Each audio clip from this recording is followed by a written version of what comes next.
My name is Jane Austen. I was born on December 16, 1775 in the rectory of Steventon, Hampshire. My father is William George Austen. I am the seventh child born to my parents out of 8 children. Growing up, there was never a dull moment, and I quite enjoyed that. Being as I was the youngest girl, I naturally became close with my brothers, and many a night that was enjoyed in each other's company. There were at times feelings of inadequacy because some of my brothers were significantly older than I, and at the time I was just a young girl seeking the approval of my parents as children do. Even though there are many of us children, it was quite rare for all of us to be under the same roof at the same time. Mother and father tried to instill in us that there will always be change and that it would be best to just go along with it. From this mentality, there were lots of changes in my childhood. My eldest brother, James, was 14 years older than my youngest brother, Charles. James went off to college when Charles was born and I was only 8. Another brother, Edward, was adopted by my father's wealthy cousin to live with them. One by one, each of my brothers left until there was only just me and my older sister, Cassandra. There were many times I wondered if I'd ever see them again. It was hard for me to see all of them leave at such a young age, but what had always troubled me was my brother George. He was the outcast of our family because he was not like us in many ways, the most obvious being that he was mentally disabled. I never understood how one child could be blessed with good fortune and the ability to thrive while another could not. At a very young age, my parents encouraged my creativity and exploration of the world through arts and learning. Both my parents were well educated, especially my father, who would put on plays for our community. My brothers often acted in these plays, which inspired my older brother James to write some of his own for us to act in at home.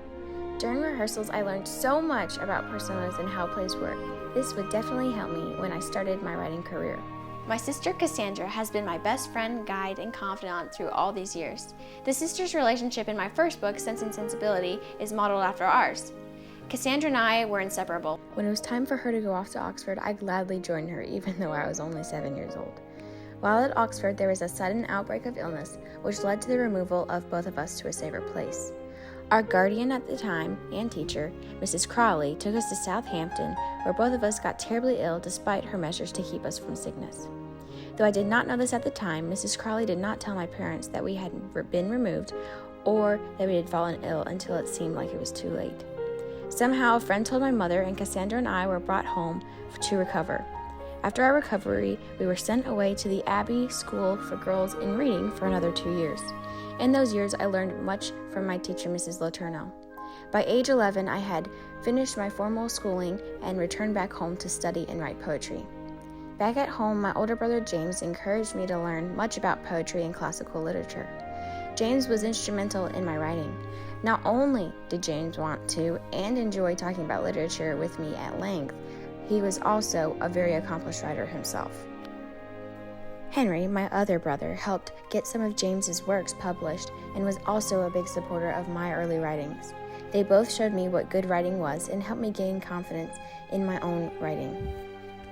Without James and Henry's help and encouragement, I do not know where I would be today. Even though it was not but a few years of his tutoring, it greatly inspired me to write. Many years and published articles later, in the summer of 1809, I took out a decade-old manuscript that I had not fully finished revising. 10 years ago, when I first revised it, it was a novel that was written in the form of letters sent back and forth between 2 sisters, much like I had done with Cassandra when we were apart, which is generally a rare thing. That novel I entitled Eleanor and Marianne. When I revised it the second time, I changed it from a series of letters to what most people would recognize as a regular novel. As I revised it, I wanted to make sure that it was true to myself, and I most definitely see myself in the characters, especially Eleanor and Marianne. I am quite reserved, and in my younger years, I used to be more reserved. In different situations, I do not feel at liberty to share my personal feelings if it is for the betterment of someone I love. But I'm also, in many ways, very much like Marianne because I have strong feelings and opinions. I also have the same taste in books as Marianne does. We're sorry to interrupt this former broadcast with breaking news. One of our reporters has spotted Jane Austen herself. Let's take a closer look. This is Kennedy Lawson reporting live, asking the famous Jane Austen questions about her book, Sense and Sensibility. It is said that Jane has her own unique style of writing and that her books are solely based on her life experiences and observations of humanity. So, is it true that you do not write under your own name? Shh, no one was ever supposed to know that. Well, I think that's a little too late. To our millions of viewers out there, This will be our little secret. Now, onto a slightly more serious question. Are your books solely based on your own life experiences and observations of humanity? I guess you could say that. Depending on what book I'm writing, I try to include different aspects of life that I see around me. Could you answer some questions that our viewers are asking about your book, Sense and Sensibility? Of course.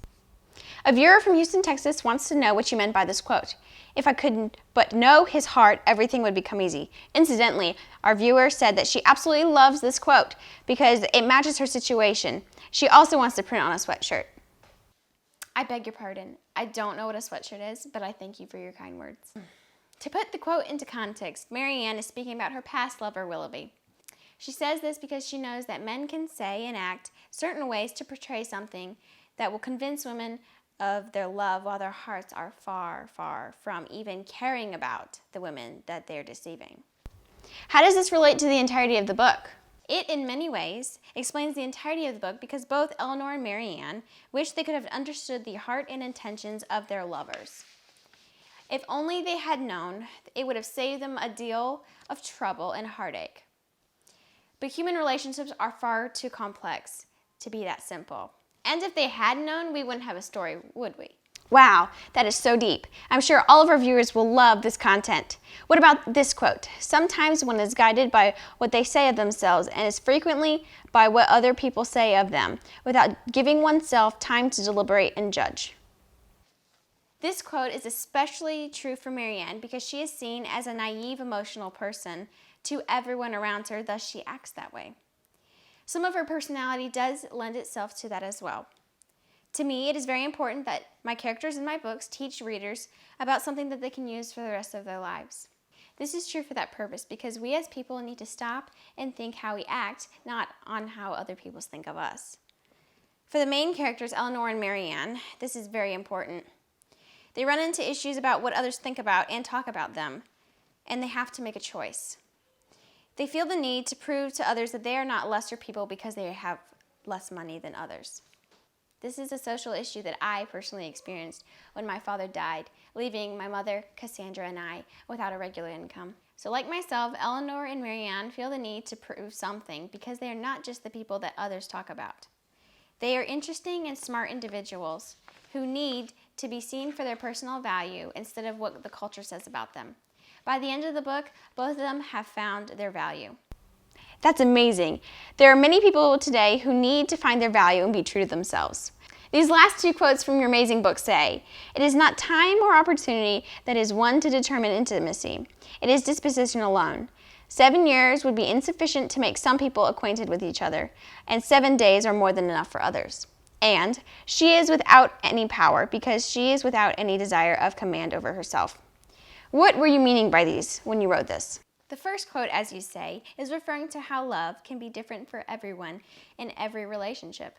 Some people can know each other for a long time and still not have the depth in conversations, while others connect instantly. The second is talking about how the willpower is so strong it can almost do anything.